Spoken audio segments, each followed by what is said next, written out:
Evening এর পূর্বে at বসবে না ইন বসবে, নাইটের পূর্বে অ্যাট বসবে না ইন বসবে, কোনটার ব্যাপ্তি বেশি কোনটার ব্যাপ্তি কম, এই ঝামেলা থেকে বের হওয়ার একটাই মাধ্যম, সেটা হচ্ছে একটা দিনকে তুমি 7টা ভাগে ভাগ করে নাও। তাহলে ভোরবেলা, সকালবেলা, দুপুরবেলা, বিকেলবেলা, সন্ধ্যাবেলা, গোধূলিবেলা, সন্ধ্যাবেলা, রাত্রিবেলা। এরপর যেটা আমরা করব সেটা হচ্ছে এখানে একটা পাজেল বসাবো, অ্যাট ইন।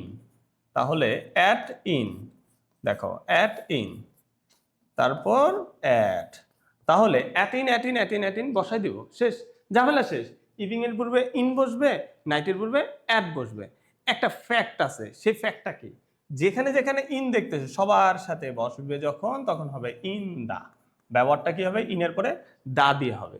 কিন্তু অ্যাটের পরে কখনোই দাটা বসবে না, কারণ অ্যাট একটা স্পেসিফিক। তাহলে অ্যাট নাইট, অ্যাট ডন, এভাবে হয়ে যাবে। এভাবে শিখো, খুব সহজ হয়ে যাবে পড়াটা।